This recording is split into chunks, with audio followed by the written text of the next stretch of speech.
Loki in season 2 is confronted immediately by problems, by anxiety, by crisis.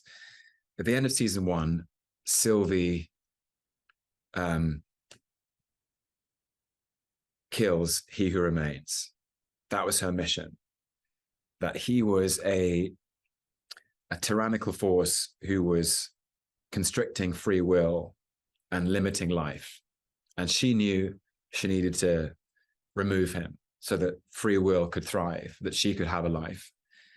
But what it's done is it has unleashed chaos in time.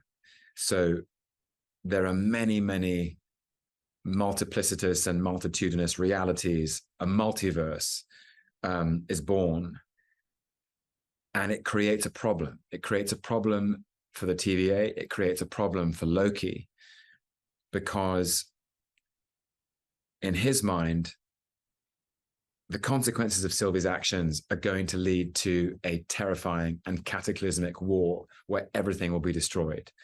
So he's got this extraordinary interior propulsion to solve the problem, to stop the war from coming, to find Sylvie, to make it right. He's also finds himself displaced in time. So he's lost his anchor in time, and he's time slipping.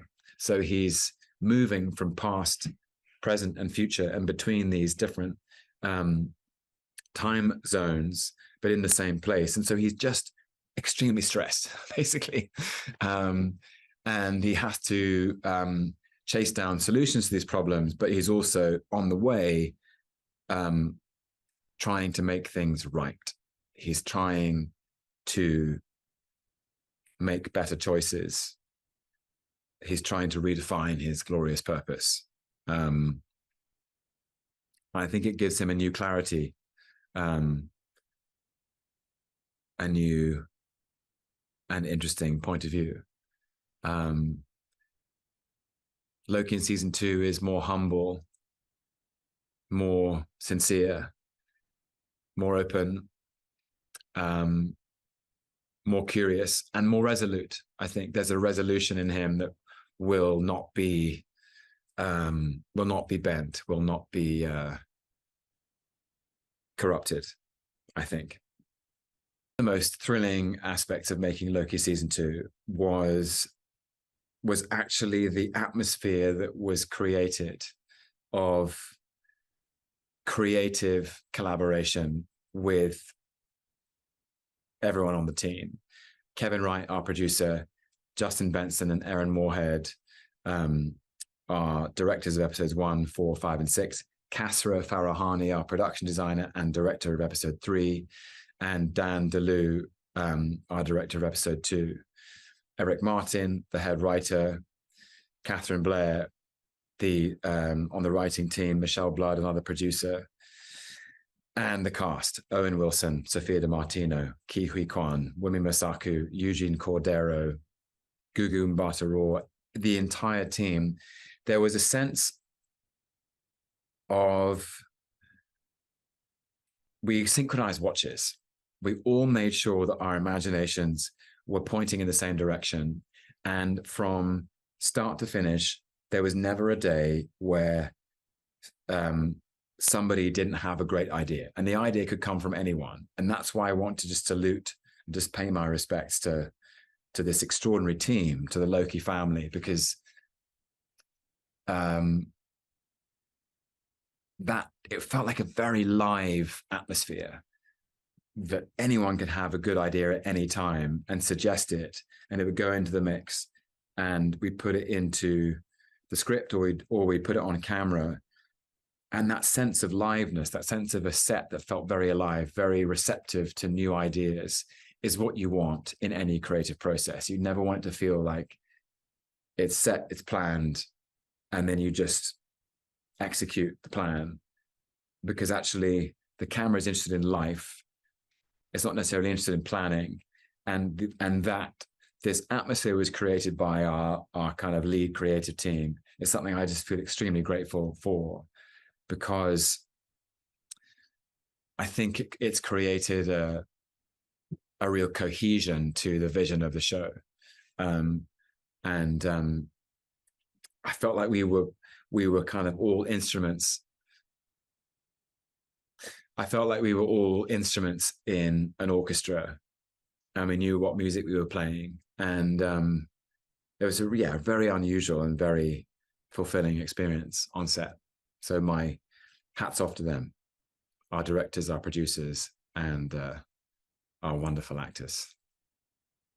Performer, and possibly also as an audience member, to inhabit a character or to watch a character play out an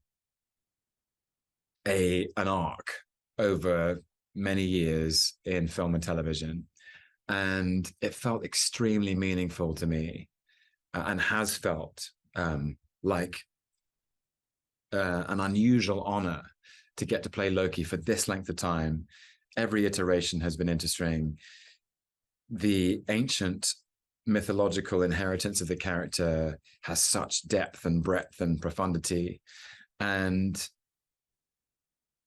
the thing that I found so fulfilling about it on this particular occasion was I believe that season 2 and the finale contains echoes and resonances of every single version of Loki that I have played.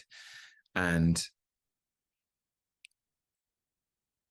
he's introduced in the first Thor movie, directed by Kenneth Branagh and written by Don Payne, as a young prince, a younger brother who is wrestling with his sense of belonging, his sense of identity, and his place in the world, his purpose, if you will. He's brokenhearted, and that heart hardens into something vengeful and angry.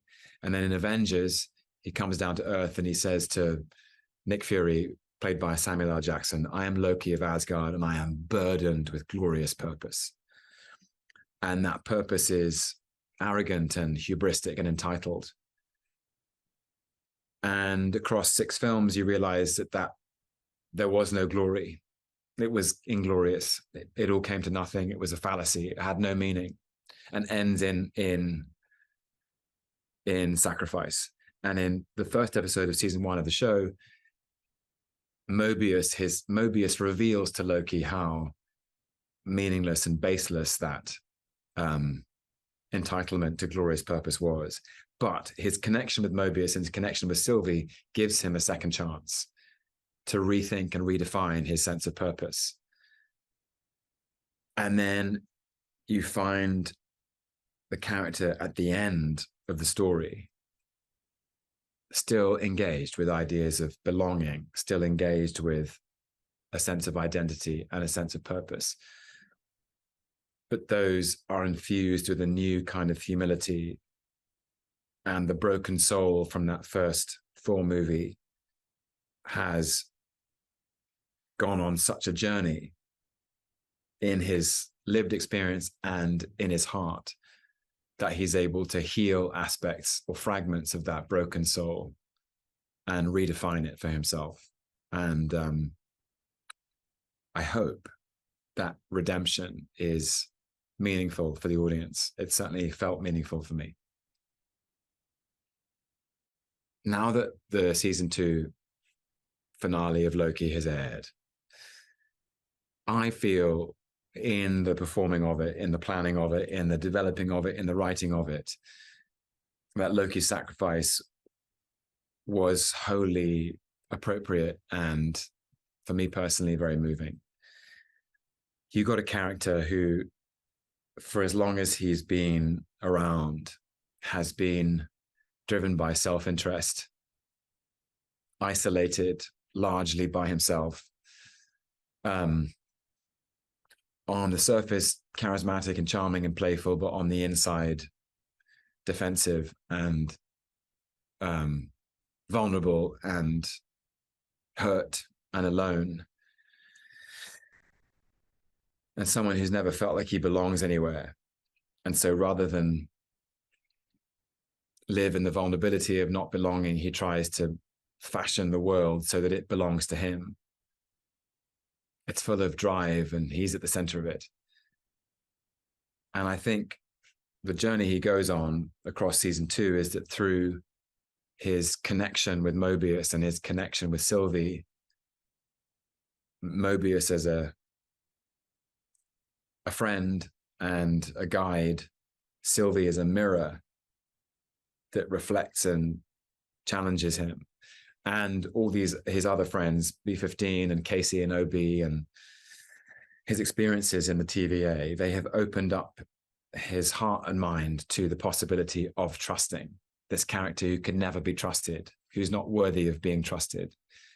And suddenly he feels he belongs. And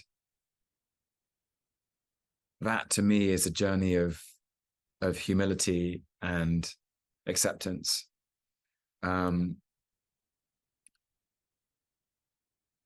the idea that somebody who once arrived and said he was burdened with glorious purpose, that he was entitled to it, that it was all about glory, that by the end he understands that purpose is about selflessness and generosity and love, and that he has a purpose that can help others live. I just found it, I hope, it had a poetic resolution that I found extremely satisfying. And I hope that the audience feel that too, and that it resonates with them. I think we can all connect to it. I think we all need to feel in charge of our own lives. We like to. We all understand, I hope, that we can rewrite the story, that we have the free will to make the choices which add up to the picture of our lives. And that it's Loki who's asking those questions, to me, is fascinating.